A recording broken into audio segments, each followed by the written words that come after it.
When she walked through the gates of the military camp in her worn-out shoes, they mistook her for just a janitor. No badge on her chest, no rank on her shoulders. She looked like an ordinary woman, but there was something about the quiet way she walked. It touched the very nerves of the system. They laughed. They belittled her. They whispered amongst themselves and secretly shared photos. But then, the system collapsed. Commands scattered. Everyone panicked. And in that very moment, that woman kept walking. She picked up the radio, and with just 3 words, she solved the biggest crisis in the camp's history. This is the story of a woman whose silence spoke louder than any voice. And now, they'll never forget her. True leadership is sometimes hidden in a salute, sometimes in a single step. Don't forget to subscribe, because soon, you'll witness a revolution without a rank. The morning silence of the camp was only broken by the sound of footsteps crunching on the gravel. The military area was surrounded by high fences. Anyone who entered had to either wear a uniform or carry an official task badge. But this morning, someone stepped through the entrance with neither an ID nor any defined duty. She was wearing a simple white shirt, faded khaki pants, and an old backpack that was almost torn. Her shoes were ordinary sneakers that could be found in any store. She didn't carry any digital tags or security chips. The woman neither stopped nor turned back. She walked on with her head held high, but in an unpretentious way. Her name was Nina Berger. Nobody knew her. In fact, no one could understand why she was there. The first reaction was a mix of curiosity and disdain. Did the delivery go wrong? Someone said. Another soldier laughed and offered her a broom. Someone snapped a picture of her bag and shared it on the internal chat with the title, "Today's Mistake." Is she a civilian or a ghost? They wrote. But Nina didn't react. She neither got angry nor offered an explanation.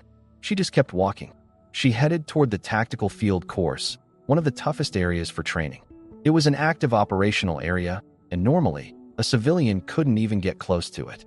But instead of stopping her, they chose to watch, because there was something about her an undefined but unsettling calmness. While some cadets chuckled at her, another one approached and said, "The visitors' area is in the back," in a mocking tone. Nina tilted her head slightly and kept walking. A quiet stubbornness like hers wasn't common at the camp. Rules, uniforms, ranks, everything came before everything else here. But Nina, without needing anything, without saying a word, made her presence felt. It was a silence that could not be ignored, but also couldn't be owned by anyone. And that silence soon turned into an uncomfortable challenge. By 10 o'clock, Colonel Jonas Klein, one of the senior trainers at the camp, approached her with an assistant. "This area is for authorized personnel only. I'll ask you to move to the visitors' platform," he said in a serious tone. Nina took a step back and made way for a group of cadets passing by. She didn't defend herself or apologize. Colonel Klein's expression hardened, but he didn't insist any further. Whispers quickly spread. She must know someone, for sure. Otherwise, she couldn't be here. Another trainer noted that Nina appeared in the drone footage and was marked as an unknown civilian presence. But no one took action, because no one yet knew what she was. As the day went on, the tension grew. At lunch break, one of the cadets rolled his water bottle in front of Nina's feet. When the bottle bumped into her foot, Nina bent down, picked it up, and threw it into the trash. She didn't look at the turned heads or the whispers. Almost everyone at the camp was mocking her, yet at the same time, they were trying to figure out who she was. Photos circulated in cadet message groups, and theories about her backpack emerged. Could she be a former operative? Is this a psychological operation? But all the assumptions went unanswered, because Nina still wasn't speaking. And now, that silence didn't feel like something to mock, it felt like a threat. At 1400 hours, the camp was fully mobilized for a large simulation exercise. While drone cameras scanned the field, Nina was still there. She stood alone, on the sidelines, watching all the preparations. The voices among the cadets grew louder, with questions like, "Is this woman still here?" But no superior officer took a step forward to send her away. Because at this point, one thought dominated everyone's mind. Are we missing something? And when the moment came, when the simulation was heading toward complete failure, everyone's eyes would turn to her once again. But that moment had not arrived yet. For now, Nina was just a standing figure, an ignored ghost, trying to be disregarded with glances. But that ghost would soon change the course of the camp's fate. On the morning of the simulation, before the light from the misty sky even touched the ground, all the cadets were lined up in the camp. Everything was planned. 10 teams, 48 hours of continuous simulation, fictional enemy forces, strategic rescue missions, radar signals, live drone tracking, and zero tolerance for mistakes. This was the final exam. Those who succeeded would be promoted directly to the elite unit. Those who failed would either be put on standby or excluded from the system. No one could remember the last time such tension was felt at the camp. All eyes were on the maps, tablets, and senior officers. But no one noticed one more person there. Nina, as usual, in her simple attire and the same water-stained shoes, stood on the edge of the simulation area. Her eyes were fixed, but her mind was active. She didn't speak, but she watched. And someone who watches without speaking is someone who understands before things happen. The simulation began. The first few hours seemed to go well. However, cracks started to appear soon. Team 4 misread the topographic signs on the map and unnecessarily entered a high-risk area. Team 2 forgot to send reinforcements to the defense line. Communication networks got tangled, radio signals clashed. Team 5 advanced from the wrong point, losing both time and exposing their position. The voices coming over the radio were no longer calm commands, but frantic help requests. The operation director held his head in his hands, trying to speak without shouting, while the cadets at the screens ran toward the command center one by one, unable to understand the maps. Everyone was saying something, but no one knew what to do. And in that moment, someone no one expected stepped forward. Nina, without waiting for an order, without asking anyone, silently took the backup radio next to the table. All eyes turned to her, but no one intervened. Perhaps out of instinctive surrender, or perhaps because of that strange feeling of trust that everyone had been feeling but couldn't name until that moment. She picked up the radio, and for the first time, her voice was heard. "This is Nina Berger," she said, her voice low but clear. "Team 2, retreat 20 meters from the north line. Re-establish your defense perimeter. Start the emergency signal boost. Confirm your position." The ensuing silence was as heavy as a bullet. Within seconds, a reply came through the radio. Message received. Position confirmed. Signal boost activated. Everyone in the command center held their breath at the same time. Nina gave further instructions. She directed Team 4 toward the valley, canceled the 7th team's perimeter defense, and did the most critical thing. She centralized all teams into a coordinated system, not working independently. Now everyone was working toward the same scenario. The red dots on the map turned green. Chaotic data was replaced by meaningful movement patterns. The teams realigned. Units shifted positions, and signals cleared up. In 45 minutes, the system had been on the brink of collapse, but in just 15 minutes, it had recovered. No one shouted, no one objected. Nina's voice wasn't a command, it was a solution. This woman, with no rank and no authority badge, was now managing the entire camp. And no one stopped her. A message appeared in the middle of the operation screen, announcing a first in the camp. Simulation completed. Time, 52 minutes 46 seconds. Loss, 0. Status, record. Everyone inside was silent. Someone whispered, "Was that the fastest rescue ever?"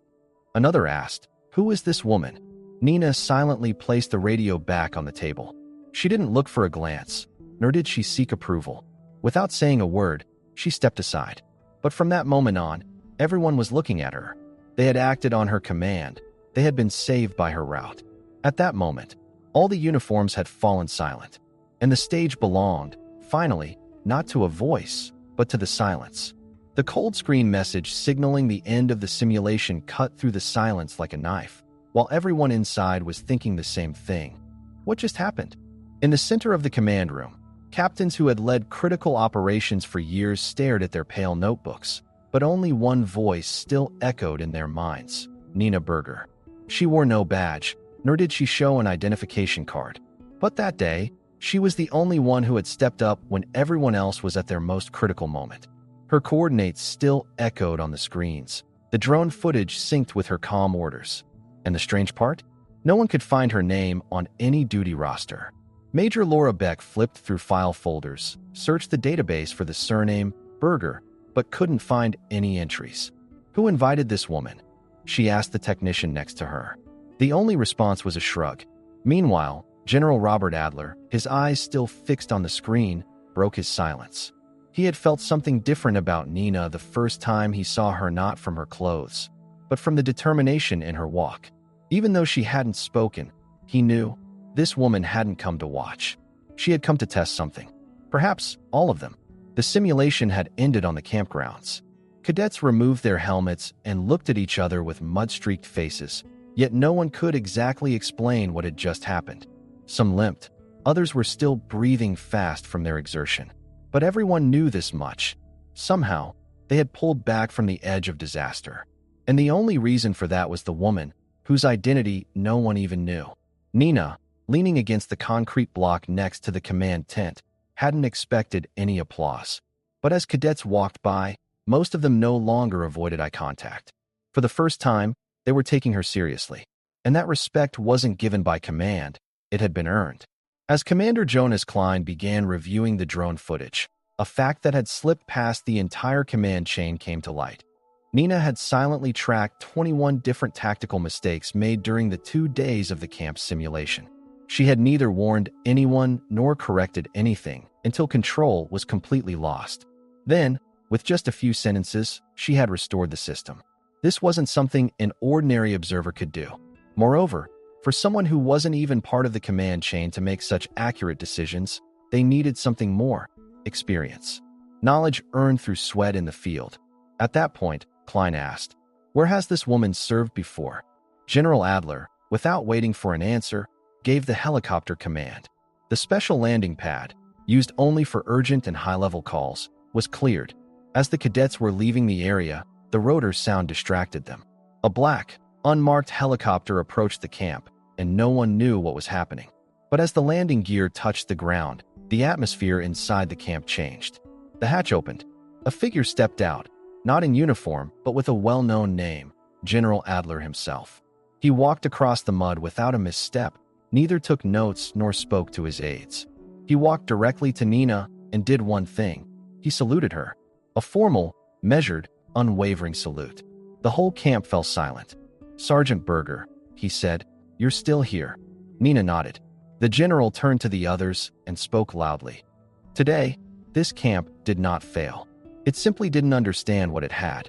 This woman, without a rank, without a card, without shouting, led. She spoke only when necessary. And everyone followed her. Because true leadership only reveals itself under pressure. Inside the tent, the cadets silently watched her. Some avoided eye contact, others bowed their heads. And from that moment on, Nina was no longer someone unseen. She was someone to be remembered. The camp might not have known her before, but it would never forget her now. General Adler's salute was a turning point for the camp. It wasn't a promotion, it was a reminder. This person is one of you, but she doesn't have to act like one of you. And that sentence shattered the arrogance hidden beneath the uniforms. Nina Berger's past was no longer a mystery. It was being reopened in the archives of high-ranking officers. Soon after, a record appeared on the system screen that had long been marked retired. Sergeant Nina Berger, Surveillance Operations, Tactical Rescue, codename Shiva 27. 3 different medals for superior achievement awards, and her final mission note was just one sentence. Completed with dedication, resigned at her own request. As this information quietly spread across the screen, dozens of phones inside the camp dimmed one by one. Because now everyone knew. The ones who had thrown a water bottle at her, who had said she must have slept with someone to get here, who had handed her a broom without looking her in the eye. All the records were now in the drones and system logs. By 3 p.m., a command was sent through the camp's internal software system to all personnel, visible only on the internal network. The subject was clear: ethical review initiated, behavioral protocol evaluation. The names of 3 officers and 4 cadets were listed. But what stood out the most was that no reason was given in the order, because now there was no need. Everyone knew what had happened, and more importantly, who she was. Those who had belittled Nina's presence until then had now realized the power behind her silence. And that power had changed the system's backbone, without raising her voice, without lifting a pen, simply by standing still. Major Laura Beck paused the drone footage as she watched a scene. Nina picking up the water bottle that had been thrown on the ground and tossing it in the trash, while two cadets in the background laughed. Beck quietly made a note of the recording. Then, the simulation badges were removed from those cadet screens. They didn't ask what had happened. They just stared at the "Your mission authorization has been revoked" message on their tablets. No one objected. From that moment on, objection would seem absurd. General Adler issued a new 3-point order for the camp's restructuring. 1. On-field behaviors will be recorded by drone and subjected to weekly analysis. 2. The evaluations of non-rank observers will now be classified as training data. 3. A new module under the title Silent Leadership will be mandatory for all cadets. The first trainer for the module, guest expert, N. Berger. This new regulation didn't lead to whispers, but to eye contact. Cadets no longer spoke casually to each other while looking at the ground. They thought twice before joking in the training tents. Because now, every move wasn't just being recorded, it was being seen. Nina's presence had turned into an invisible network of discipline. Instead of mentioning her name, they gave examples from what she had done. Stay silent like Berger, but always be ready. Or, if someone like Berger is on the field, don't look at the map, look at the woman. These words became the new mantra, not only for a generation of cadets, but for the camp itself, representing a new mindset. And through all of this, Nina Berger never made an explanation. She just sat a little away from the center of the system, on a concrete bench, continuing to watch those who passed by. Her eyes weren't just on the people, but on their attitudes. A group of cadets, with mud on their boots, walked by her and stopped. They neither apologized nor made any remarks. They simply slowed down and bowed their heads. Because now each of them understood that leadership isn't about shouting, threatening, or wearing a rank. Leadership is about stepping forward when no one asks you to, at the moment it's most needed. And Nina had done that over and over, silently. The simulation had ended, and the cadets had returned to their daily training cycle. But the atmosphere in the camp had shifted. Everyone was performing the same tasks, adhering to the same rules of discipline, but something different was now circulating behind the fences: awareness. Nina Berger was still there. She hadn't left, nor had she accepted any offer. She was simply observing, as quietly as ever. And as she observed, the behavior of not just the cadets, but also the officers, began to change. The rank-obsessed system that had previously ignored Nina's presence now tuned its ear to her silence. Yet, one question still echoed in everyone's minds. But why did she come back? The answer to that question wasn't in the archives or the drone records. It lay in Nina's past. 5 years ago, during a rescue operation, a wrong decision had cost 3 members of her unit their lives. Nina had been the one to provide the crucial intelligence that was ignored despite her warnings. It had been the same then, quiet, observant, but stepping into action when needed. On that day, the system had listened to the rank, not the person, and the result had been death. Afterward, a single sentence was entered into her file. Berger resigned at her own request. But that sentence had concealed the truth. Nina had not been able to accept the system's failure. She couldn't swallow not only the loss of life, but also being overlooked. And now she had returned, perhaps not to seek forgiveness, but to make the system face its mistakes. In the newly restructured training system of the camp, rankless leadership seminars were being held. For the first time, Nina entered a classroom to officially teach. She still wore the same simple clothes. No military insignia, no flashy title. But as soon as she stepped inside, everyone in the class stood up. No one had been ordered to attention. No one had been told to stand at ease. But in that moment, instinctively, everyone rose. Because true leadership couldn't be taught. It could only be recognized. And they had recognized it. Nina projected a map on the board. She showed the failed moves from the simulation. Her tone was soft but clear. She wasn't scolding anyone. She was explaining why each mistake had happened by asking, "Why didn't someone turn back here?" The class fell into silence. Because the answer was obvious. At that moment, someone was needed to command. And only one person had stepped forward. One student gathered his courage and asked, "Why didn't you take command earlier? Why did you just quietly watch everything?" Nina answered, "Because leadership is the ability to speak when everyone else is silent. But sometimes, people must learn what silence means before they deserve to hear that voice." This answer changed the entire class. It wasn't a lesson. It was a confrontation. The camp management offered her full authority, a permanent position, even a reinstatement of rank. But Nina Berger's response was far from what they had expected. I didn't come back. You never called me. I've always been here. I was ignored. And today, I came to remind you of the importance of recognizing the unseen. General Adler simply nodded in response. He understood. This woman didn't belong to the system, but the system needed someone like her. A painful irony. As the day turned to evening, Nina was once again sitting on the concrete bench. Cadets passed by her one by one, some pausing but not speaking. Those who understood her no longer felt the need to speak with her, because some things could only be taught by presence, not by sound. And Nina had done exactly that. With her presence, she had silenced arrogance. With her silence, she had crushed condescension. Days passed by. The trainings continued, exercises resumed, and new teams were formed.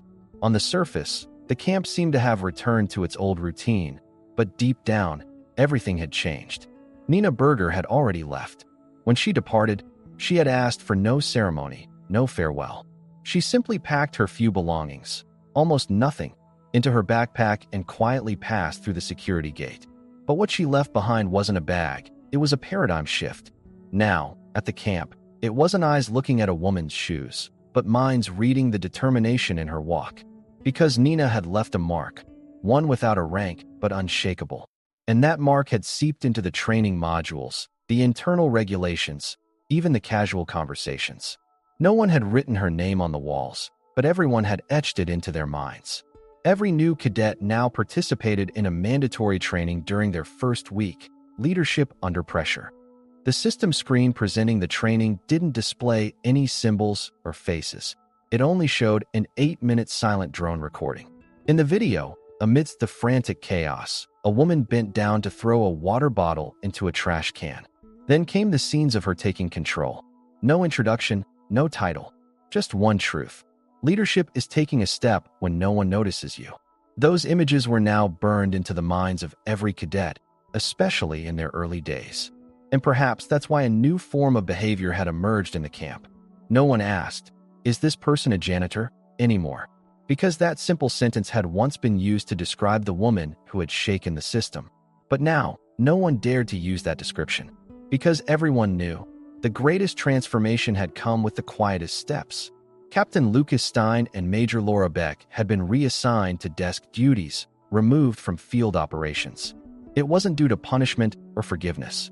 But now, in front of them, was a system that watched every step they took. The protocol created after Nina's departure didn't reward indifference to behavior, but rather the power of observation. Silence was no longer a void, but a strategy. And that strategy had been inherited from Nina. On General Adler's desk, in his notebook, there was a single line at the top of the page about the camp's restructuring process. She wasn't a guest. She was a compass. This sentence had become ingrained in the essence of the system. A new order had been born, where value, not rank, behavior, not voice, determined what mattered. And this order no longer represented just a military camp. It symbolized a mindset. Nina Berger never returned. No official interviews were given about her. No one marketed her as a hero. But still, if someone sat alone on a bench in that camp, no one would walk by without pausing. No one would underestimate that person, and some would even stop and salute, just like General Adler had done that first time with Nina. Because now, everyone knew. True leadership is the strongest when it isn't seen. Years later, a new generation of cadets arrived at the training camp. On the first day, one cadet was walking alone near the observation area with a backpack when another cadet approached and quietly asked, "Are you looking for someone?"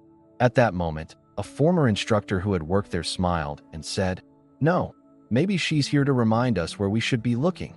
The whole group raised their heads and began watching intently. Because Nina's story was no longer just a thing of the past.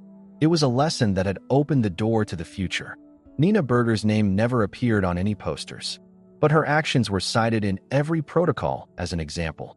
She didn't just fill the gaps in the system, she taught humanity to the system. And that was an honor that no uniform could ever bear.